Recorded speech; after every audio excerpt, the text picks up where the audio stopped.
আচ্ছা, ইতিহাসে কি আদৌ 100তে 100 পাওয়া যায়?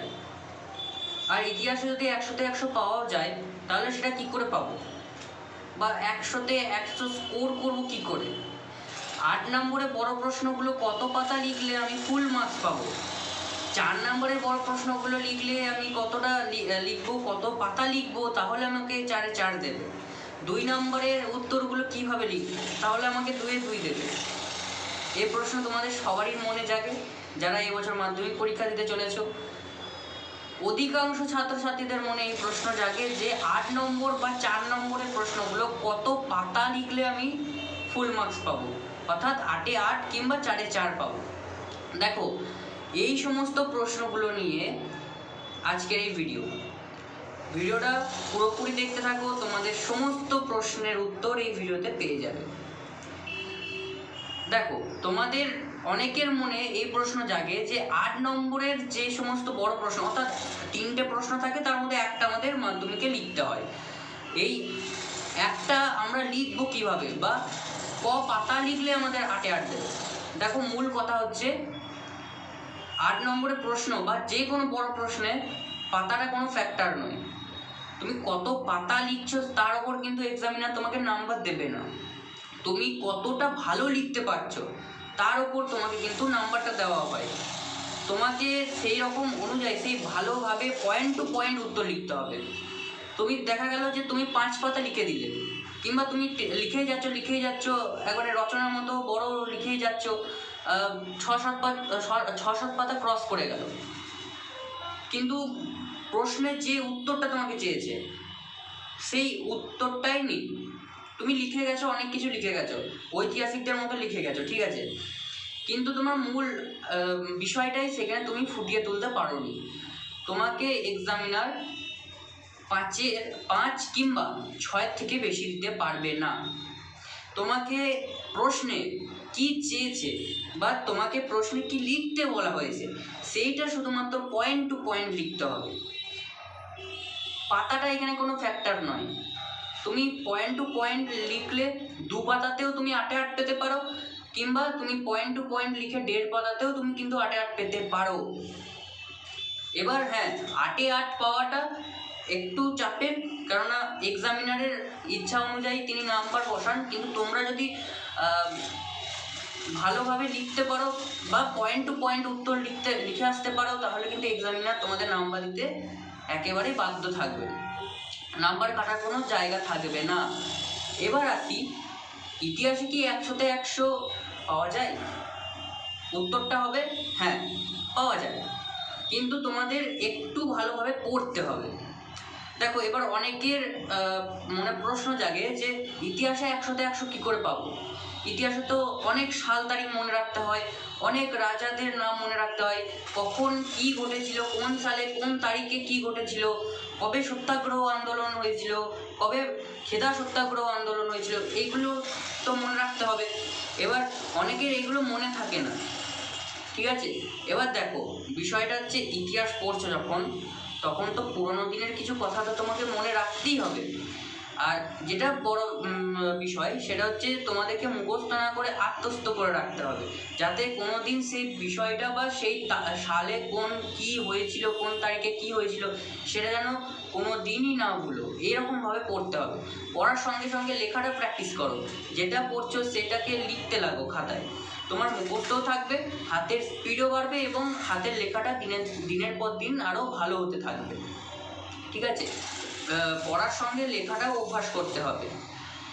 এবার ব্যাপার হচ্ছে, ঠিক আছে, এটুকু তো গেল। এবার 100তে 100 তাহলে পাবো কী করে? দেখো, 100তে 100 পাওয়ার কিন্তু অনেক চান্স আছে ইতিহাসে।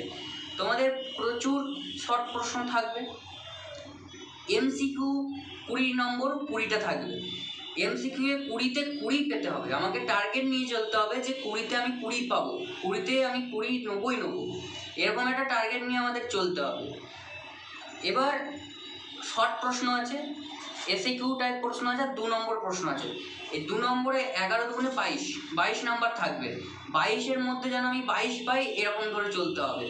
দেখো, এবার বড় প্রশ্নে যদি আসি, 8-এ 8 অনেকে দেয়, অনেকে দেন না, ঠিক আছে। সেটা এক্সামিনারের ইচ্ছা অনুযায়ী হয়। কিন্তু তোমরা যদি খুব ভালোভাবে নোটটা লেখো, যদি আসল বিষয়বস্তুটা ফুটিয়ে তুলতে পারো, তাহলে এক্সামিনার নাম্বার দিতে বাধ্য। নাম্বার দেখো, একটা জিনিস ভেবে দেখো, এক্সামিনার যদি তোমার নাম্বার কাটে, এক্সামিনারে কোনো লাভ হবে কি? এমনি এমনি যদি নাম্বার কাটা যায়, এক্সামিনারে কোনো লাভ হবে না। এক্সামিনার তো আলাদা করে পয়সা পাবে না যে তোমাদের নাম্বার কাটার জন্য এই পয়সা দেওয়া হলো।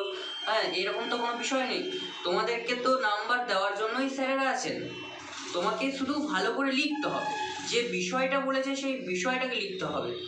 হ্যাঁ, দেখা গেল বড় প্রশ্ন এসছে যে 1857 সালে বিদ্রোহের ফলাফল লেখো।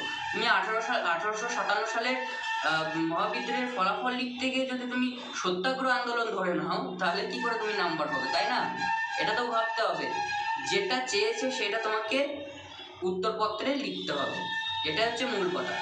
আর 8-8 মানে 8-8 পেতে হলে যে 10 পাতা 12 পাতা করে লিখতে হয়, সেই ধারণাটা তোমাদের মাথা থেকে ঝেড়ে ফেলতে হবে, ঠিক আছে? 8-8 পাওয়ার জন্য কিন্তু কোনো দিনই 12 পাতা 16 পাতা করে লিখতে হয় না। শুধু পয়েন্ট টু পয়েন্ট বিষয়টা টাচ করলেই হলো। ভালো করে লিখতে হবে, এইটুকুই। আর একটু লেখা ভালো হলে আর একটু যেন এক্সামিনারও বুঝতে পারে লেখাটা, একটু ভালো হলে খুবই ভালো হয়। এবার বিষয় হচ্ছে যে আদৌ কি আমরা 100তে 100 পাবো? হ্যাঁ, কেন পাবে না? দেখো, যারা ফার্স্ট হচ্ছে আমাদের রাজ্যের মধ্যে, যারা ফার্স্ট সেকেন্ড থার্ড হচ্ছে, তারা কি 100তে 100 পাচ্ছে না? অনেকেই পাচ্ছে, তারাও তো 100তে 100 পাচ্ছে। এমনি তাদেরকে বাদ দিয়েও 100তে 100 অধিকাংশ ছেলেমেয়েরাই পাচ্ছে ইতিহাসে। তোমরা কেন পারবে না? তোমাদের একটু পড়তে হবে। দরকার পড়লে এখন তো নতুন টেস্ট পেপার বেরোয়নি, পুরোনো টেস্ট পেপারকে ফলো করো। যদি কোনো দাদা বা দিদি কেউ চেনা জানা থাকে, তাহলে তাদের কাছ থেকে পুরোনো টেস্ট পেপার নাও, পুরোনো টেস্ট পেপার ফলো করো। রায় মার্টিনের যে প্রশ্নবিচিত্রা প্রকাশিত হয় সেটা ফলো করো।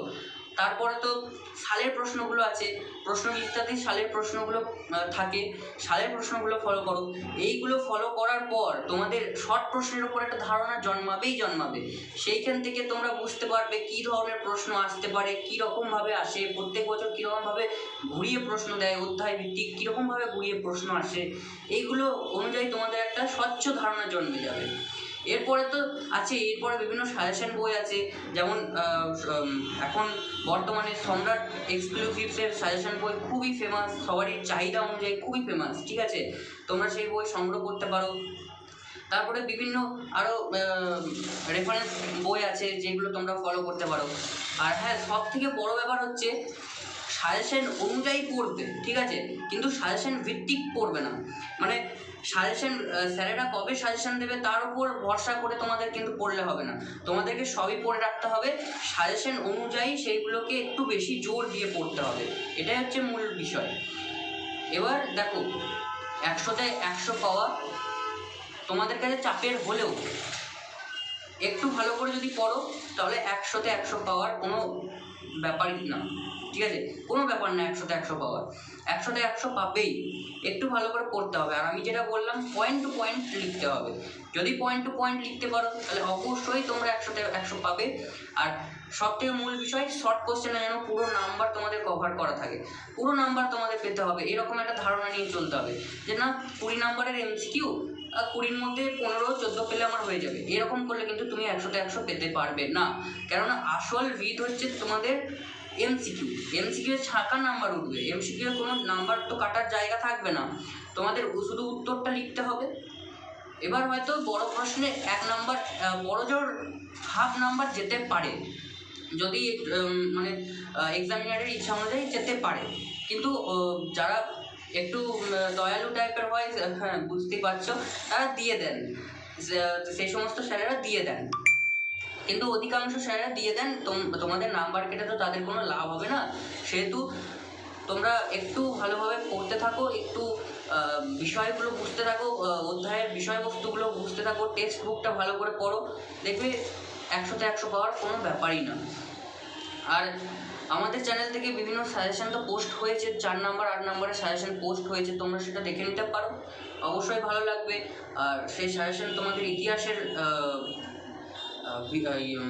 প্রস্তুতিকে আরও মজবুত করতে সাহায্য করবে। আর দেখো, এই যে 100তে 100 কী করে পাবে এই বিষয়ে ভিডিও ইউটিউবে প্রচুর আছে, প্রচুর। আমি এই প্রথম মানে আমার চ্যানেল নতুন, আমি এই প্ল্যাটফর্মে নতুন, সেহেতু এই ভিডিওটা আমি দিলাম। কিন্তু তোমরা গোটা ইউটিউব ঘেটে দেখবে প্রচুর ভিডিও এরকম পাবে, যেখানে বলা আছে যে 100তে 100 কী করে পাবে, কী করে টাইম ম্যানেজমেন্ট করতে হয়, সেগুলো সমস্ত কিছু ধারণা পেয়ে যাবে। বিভিন্ন বই ফলো করো, বিভিন্ন প্রশ্ন ফলো করো, ঠিক পারবে, তোমাদেরকে পারতেই হবে, ঠিক আছে? আর সামনেই টেস্টের জন্য ভালো প্রিপারেশান নাও, কারণ টেস্টে যদি ভালো রেজাল্ট না হয়, অনেক স্কুল আছে যারা ছাত্রছাত্রীদের আটকে দেয়। সেই আটকে যাওয়ার লিস্টে যেন তোমাদের না পড়তে হয়, সেজন্য তোমাদের কিন্তু টেস্টটা ভালো করে উত্তীর্ণ হতে হবে, ঠিক আছে? এরপরে দেখা হচ্ছে অন্য কোনো বিষয় নিয়ে অন্য কোনো ভিডিওতে। ততক্ষণের জন্য সবাই ভালো থেকো, সুস্থ থেকো, ধন্যবাদ। আর সঙ্গে থেকো আমাদের চ্যানেলের সঙ্গে, যারা নতুন আছে তারা অবশ্যই সাবস্ক্রাইব করে পাশে থেকো, ঠিক আছে? ধন্যবাদ।